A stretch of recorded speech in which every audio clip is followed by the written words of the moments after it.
few weeks ago at Easter, my friend Zoe Edwards and her family visited my house, and we met for the first time in real life. As a returning friend of the podcast, Zoe has been on A Smaller Life a couple of times to talk about sewing and sustainability within sewing. And this time we are taking it one level up, talking about our podcast in itself. For those of you who don't know, Zoe hosts the podcast Check Your Thread and is the initiator behind the hashtag #MeMadeMay.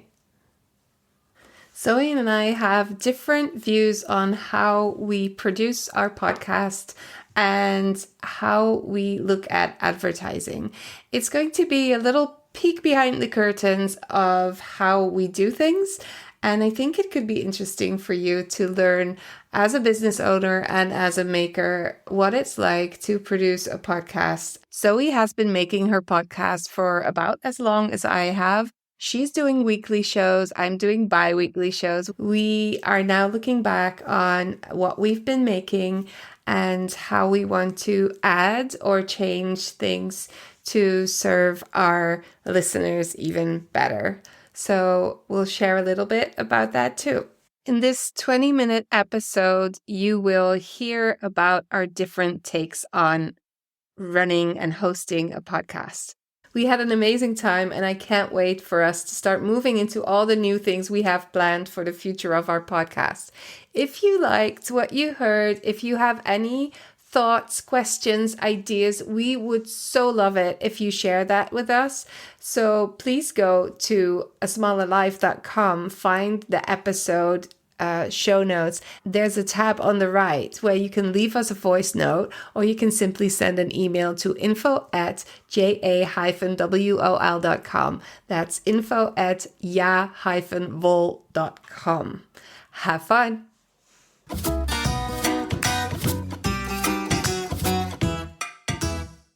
Right. Zoe. Hello. Welcome to my playroom. I'm in your playroom, in your city, in your country. And we can actually hug. I know. It is very weird and very fun. I know, because so we've known each other for like a year. Only a year? I feel like about a year. Oh, we should look it up. Yeah. Then we can have a party when it's a year or 12 and a half. Yeah. Yeah. This is amazing. So, I mean, I'm used to seeing these pictures on Zoom. Oh, yeah. Can you even make out what it is on Zoom? Yes. Oh, that's good. That's good to know. Yes. Yeah. I'd know a child's when I could talk. I think the sheep speaks for itself. Yeah. Is the sheep newer? It is newer. Absolutely, yes. And I had the Edinburgh Yarn Festival up there as well. That's about yeah, a little weaving as well, but I like the sheep. Yeah, I love it. So this is where the magic happens. This it is. This is where you make your podcast. Yes. This is where I sew. This is everything. This is the guest room. This is my spot. Yeah. So talking of podcast, so podcast it's in flux at the moment, isn't it? It's exciting times for your podcast. It is exciting times because I'm in my third season now. Right. And then tell me about your whole season thing. Okay, yeah, let's do that. So is that a year? Yes, it's a year. I basically always take a break over the summer. And I try to work up to this moment where I kind of bulk record, bulk edit before I go on a break. Yeah. And what I've done before is do shorty episodes. So I'll have really short episodes answering short questions or just thoughts or ideas so that people in the summer have something to listen to. So it's not completely quiet, but I can take a full break. Yeah. And I really enjoy that. I take that time to basically not think about it. You would say you take that time to think about the podcast and where to go, but I take it to take a break. Yeah. And then when I go back, the ideas come by themselves usually. Yeah. But now it's a little bit different because I've been pondering and thinking about doing things a little bit differently. Yeah. So when I started the podcast, it was going to be about, it's called A Smaller Life. At the time, I was pivoting my business and I was kind of finding my way into this idea that I have, like a vision, a thing that I wanted to create, but I wasn't sure yet how to do it, where to go. And I knew that I feel good, comfortable, and happy amongst crafters, needle crafters, but also specifically business owners in the field. And I really, really love mentoring, helping, giving out tips, all those kinds of things. So the podcast was a mixture of the makers and the sellers, and talking about one part about making your own garments, and the other part was looking at the backside of the businesses that make that happen. And I slowly but steadily kind of polished the idea and polished what my actual mission was going to be. And the podcast has turned more into a business-focused podcast that crafters love to listen to, because then they can hear about their favorite businesses and how they do their thing. Yeah. Because I think, I'm not sure how it is in sewing, but a lot of crafters dream about starting a business in their craft. Not everybody, but there's a whole bunch of people that are like, I wish I had a yard shop. Yeah, I wish I was a designer. And so the podcast was for both those audiences. But now I think I could do a better job helping the businesses if I have a little bit more focus on the businesses. So that's kind of where I'm going. I completely see that, because people will still listen if they're interested. Yes. But if you really focus on that core audience, then you can really serve them to the best of your ability. And it's still fascinating. Yeah, absolutely. From the kind of, as you say, like if you're talking to big names, like, from the fan perspective. Yeah. Or, just like a sneaky peek behind the curtain, as you say. That's really fascinating. Yeah. So the end result is not going to be all that different. It's more the way that I kind of fly into it. Like, sure, what are the questions I need answering when I talk to somebody? And what are the issues that small business owners in the field struggle with most? And it's not going to be as much about the whole journey that a business owner has gone through before they ended up where they are, which is what you usually hear in an interview with a name or a brand. And once you get into knitting, yeah. I want to go more into how do you deal with difficult customers or something like that. Like focus on a specific topic and find people that can address that topic. Exactly. Yeah. Because sometimes when you're speaking to somebody and you start with so how did you get into whatever, and what was your backstory, and that's fascinating, but it doesn't always help necessarily. No. And sometimes you can end up, the conversation can kind of float around, and that's fine. But it's not necessarily the most helpful thing. Exactly. And I think helpful is the word here. I just told you that my goal, it feels like a game sometimes. My goal is that people are listening and they have their own business, and they're thinking, okay, I need to copy these show notes. I need to put them in a folder, and I need to get to work. That's the kind of vibe I'm going for. Yeah. And also, answering your first question, I do this bi-weekly so that I have enough time in between to focus on the other group, the makers, and I'll communicate with them on the Yavel community and through our email list, so they will still get enough attention. Sure. However, I do this bi-weekly by choice, but you bring out a podcast every single week. Yes. Why? How? Tell me more. Tell me more. It's a really good question. I think when I started getting into listening to podcasts, all the podcasts that I was listening to were weekly. So I guess I just kind of assumed that that's not all of them. That's true, but most of them were weekly, and I kind of like that momentum and like that energy. I didn't realize it was going to be as I think So much harder. I didn't realize, going into it, that it was going to be as intense as it is, especially to create something that is to the best of my ability. It's not obviously the most polished podcast in the world, but it's the best that I can do. That would be boring, though. Well, this is the thing, that you listen to those podcasts that are really slick, and then you hear the thank yous at the end, and the list of people that are Working behind the scenes, the sound editors, the producers, the fact checkers, the this, the that, the whatever, and it's just me, and Pat helps me then put it into the world. Yeah. And so, we can only do what we can do. So, so I'm hammering away, and I don't do seasons either. I just keep going.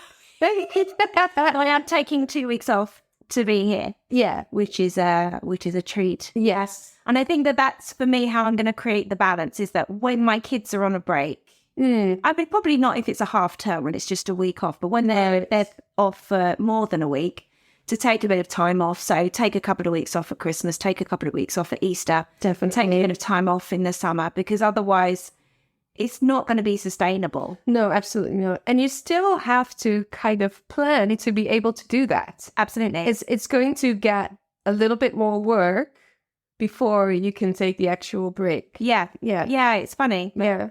So that's what I'm thinking of doing. And there was one time when I because I did do a year, no gap at all. Oh my gosh. And over that Christmas, and even when I went to stay with my in-laws at the Christmas, I was still trying to edit and stuff like that. And I remember I got a comment from somebody going, "Oh, I really appreciated that you put out an episode over Christmas that I had something to listen to." I was like, "Oh, great, good." Yeah, thanks. Yeah, it nearly killed me. Yeah. So I'm glad that you were happy. Yeah. I was really curious. Are you afraid that if you take a break, people won't come back?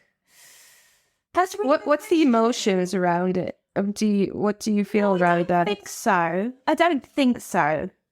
I look at yourself and how you listen to podcasts. Yeah, I think there is. I'm not scared of taking a break.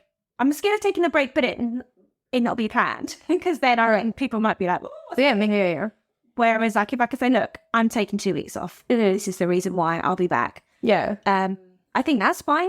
Yeah. You? Yeah. I absolutely.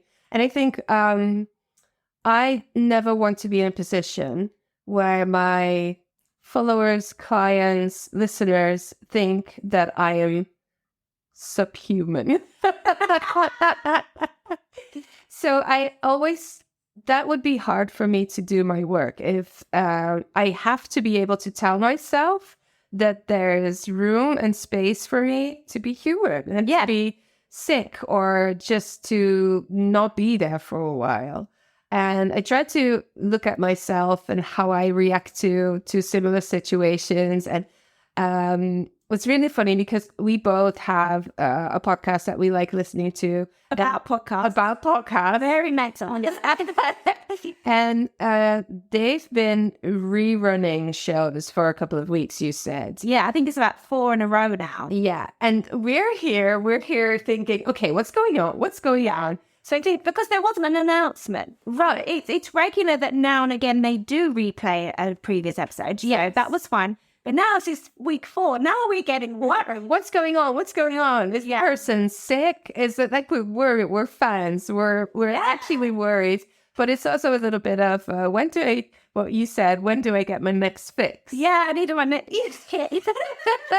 So I think what's important when you plan these things and when you make decisions around planning your podcast, that you communicate to your audience. And you have quite a big following on Patreon. I'm super jealous. Every single time I talk to Zoe, I'm like, how do you do it? I have like 8 people. Thank you, 8 people. By the way, thank you. Thank you so much. But I mean, you're doing great with that. But that's a whole different topic. Anyways, you can communicate quite directly to them. Yeah, I do that via my email list, which is actually almost the size of your Patreon amount. People that are specifically asking for news about the podcast. Yeah, did just not take me. Sorry, couldn't help myself. I'll cut this out, maybe, or maybe not. But then we can communicate directly to our followers and saying, hey, you know what, guys, I'm going on a break. And in your case, you directly said, I think you said you were going to do it. I said it in the episode, and I also sent a message to... Yeah, that makes it personal. Well, I want people not to worry about me. Yeah, well, not to worry or not to be frustrated that there's nothing. I mean, you can listen to any episodes that you've been out to get child. Exactly. And especially when you... And that brings me up to the next question. When you come out with an episode every week... Yeah. We know that people that listen to podcasts are people that listen to podcasts. It's rare, hard to pronounce. It's rare that you just listen to one podcast. Apart from my mum. Oh, apart from your mum. She's now listening to a politics on as well. She should listen to more. No, but usually you listen to a couple, right? Absolutely. So there's never going to be a moment that there's nothing out there. Absolutely.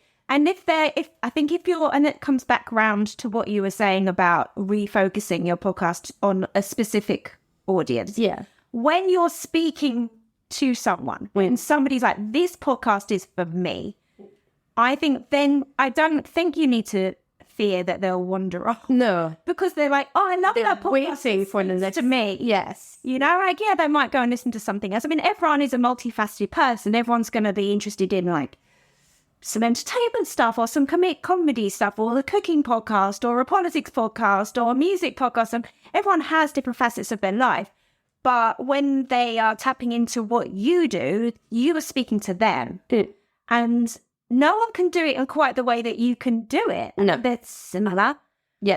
And I think that's really powerful. And I think that's one of the reasons why I think, because like I've worked hard to make this for a particular person. Like I have it in my head who they are. Yeah. So this is a question then. Do you have so has it changed, if you have one, in your mind, a person that you make your podcast for? Have like an avatar or a persona or something? Yes, I do. And no, I don't. I think that the person in my mind is morphing from, and this will sound ridiculous, but for a short amount of time, I did branding for an interior design shop. Mm-hmm. And I showed them and taught them how to connect to their customer better and finding who that person is. So for fun, I looked up a couple of portrait pictures online using unsplash.com, and that's where you can use stock photos for free and without getting in trouble. And we had all these ladies that were their customer. And when I was doing that, I was looking at all the portraits and like, oh, wait, this is my customer. Oh. So I have a couple of those pictures from Unsplash that I really connect to. But also I have the people in my business circle, like literal, actual people. Sure. And they are the people. Yes. This is who I'm talking to. So it kind of morphs from one of them into one of the pictures and then back. And then, I'm trying to keep them in mind and talk to them. And what I love about podcasting, apart from the fact that I don't have to do my makeup every single time, I love that usually you're in somebody's ears or you're with somebody and there's not a lot of other people around. So it's really personal. And in the beginning, I talked to plural, you all. But now I try to talk to the one person because I do feel like it's a really personal connection. And I'd love to just connect to the right people, hopefully, with doing a little bit of a shift. Yeah. So a pattern shift, maybe. Yeah, what I was going to say. So the pattern. So the reconfiguring. Yeah, let's call it reconfiguring. But it's not a wipe the slate clean start again, is it? It's slight shift of in ASCOR, like a pattern shift. Yeah. And I think that's really important because if I pay too much attention and say rebranding all the time, because today I actually made a questionnaire for all of you who are listening, for you alone, the one person that's listening now. And I was typing in the text and talking about the rebranding. And I thought, no, because if I'll talk about it that way, I might push away the crafters who are still very, very well. What about evolution? It's slightly evolving. Yeah, that's it. I think that's it. It's an evolution and also professionalizing. Is that a word? Yeah. Yeah. Because I'm also looking into also with the editing, and the sound is probably going to be a little bit different. The podcast arts will be a little bit different, but not like completely. It's not unrecognizable. No, absolutely not. So don't worry about it. And people that are listening and subscribed, they don't have to do anything. It will just drop, most probably with a different name, because I think a smaller live is too wide. If somebody is looking for a specific podcast or creative business support, then they won't find it. But if they find, it should be a better name. So I have some ideas. Exciting! Yeah, I cannot wait to see how it evolves. Yes. So do you have any ideas for future evolving or? Well, so Check Your Thread was always, I mean, obviously it's podcast first, but I always thought that maybe there'll be other elements. So I deliberately got like checkyourthread.com. Yeah. It's at Check Your Thread on Instagram. It's not Check Your Thread podcast or Press Pod or .pod or anything.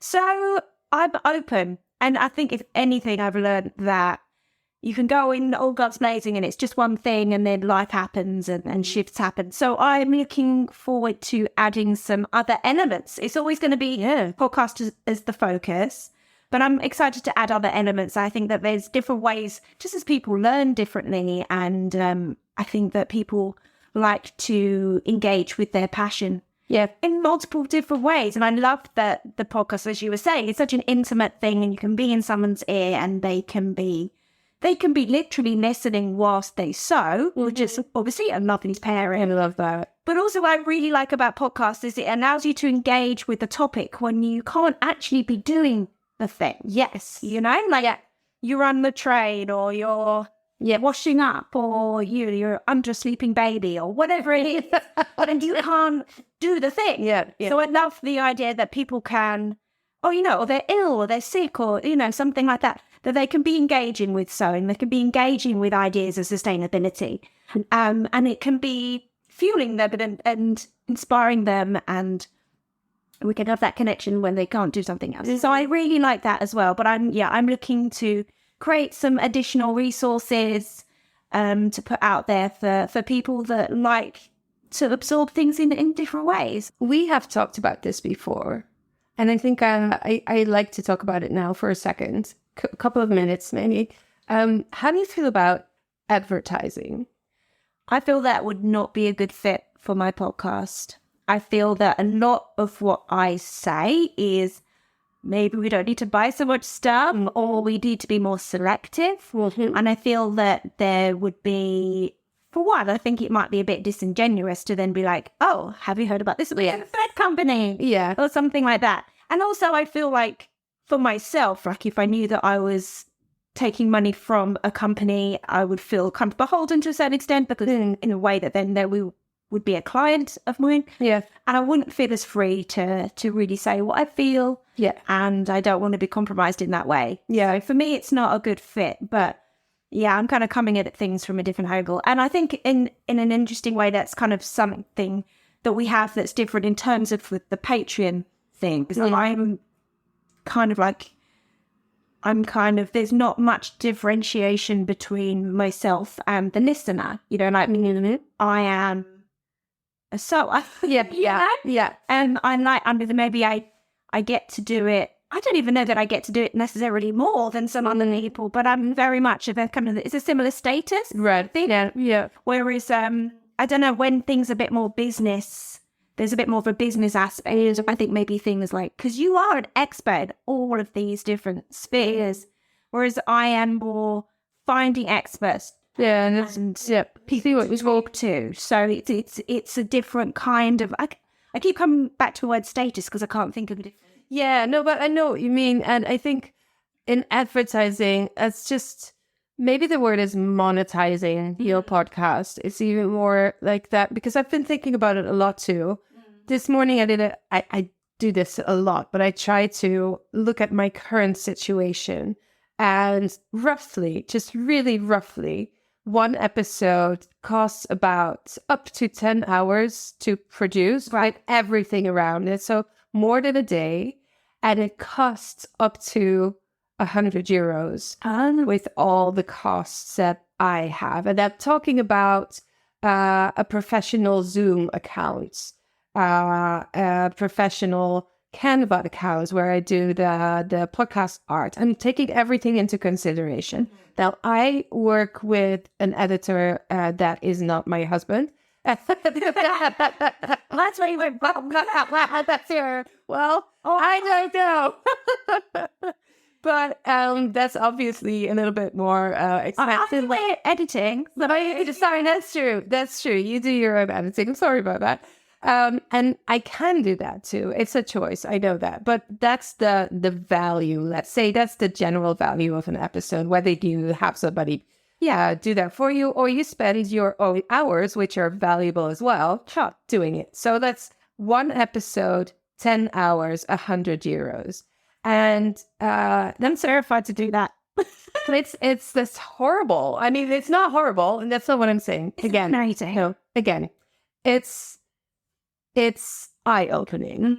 It's definitely not horrible because we have a job. We do our job. We try to do it well. Yeah. The more income we get, if it's from Patreon or for something else, we can do a better job. That's simple as it is. And we can sustain ourselves. Exactly.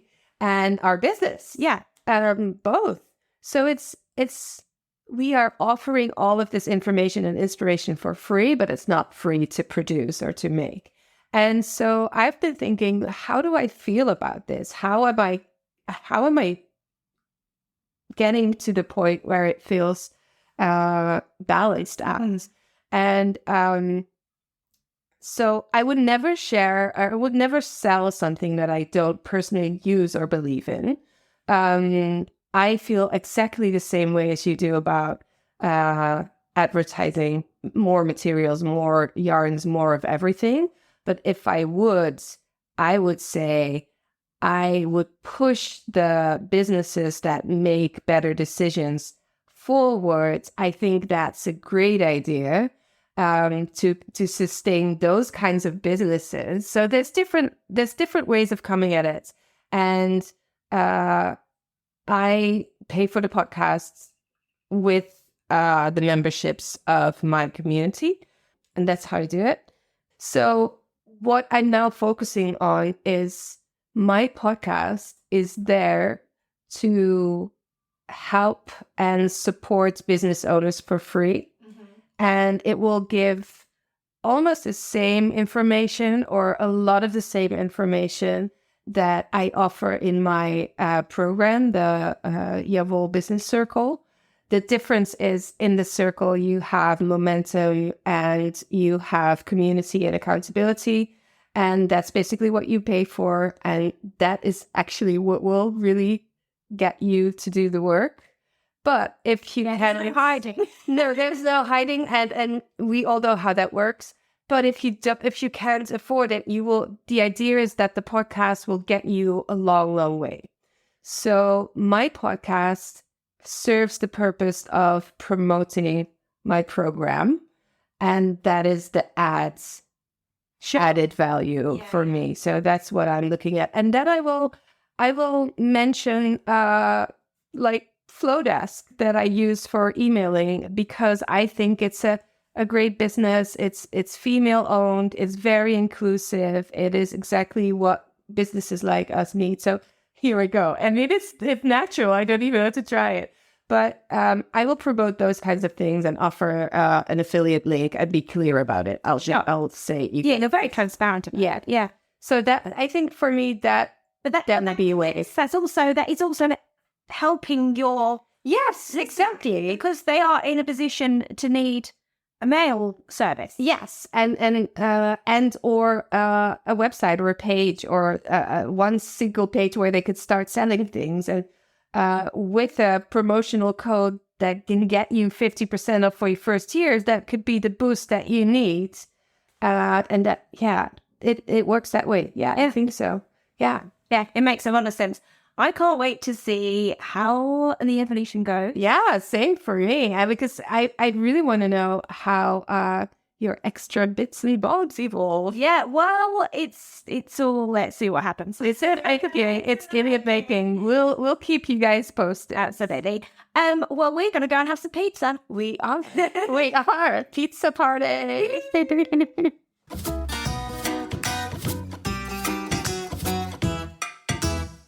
So, you've heard it. I'm going to change the title of the podcast and the approach a little bit. And you'll know what the new name is at the end of the episode, and I'll keep you in suspense just a little bit longer.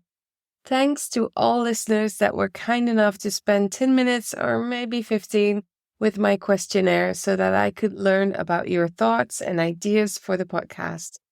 Basically, all listeners love the podcast as is, but maybe with a little bit of a shorter intro and episodes between 30 and 45 minutes.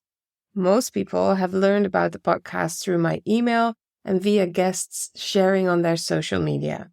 As I'm not on social media, I'd love to take this opportunity to ask you to pick any episode you liked and share it with a friend whom you might think finds value in it.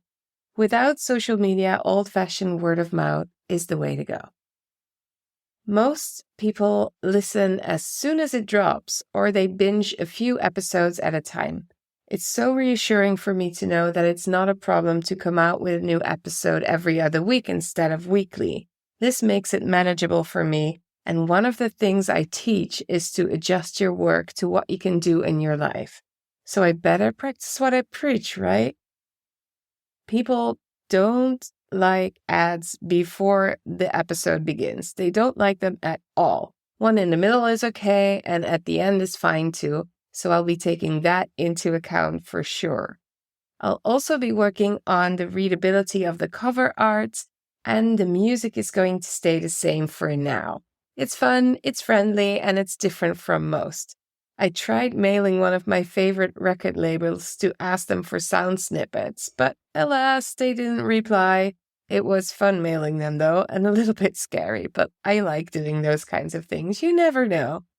So thank you very much, Shelby, Julie, Kim, Zoe, Marike, Vanessa, Ellen, Colette, Roos, Astrid, Galina, Mandy, Wilma, Karin, Leni, Renata, Flora, Barbara, Kathleen, and Marika.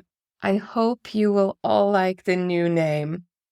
And 2 of you will get a present, and I've already mailed you so you know who you are. So, drumroll please. The new name is going to be Pattern Shift, supporting value-driven businesses in needlecrafts. So, until the next one, and make your stitches count.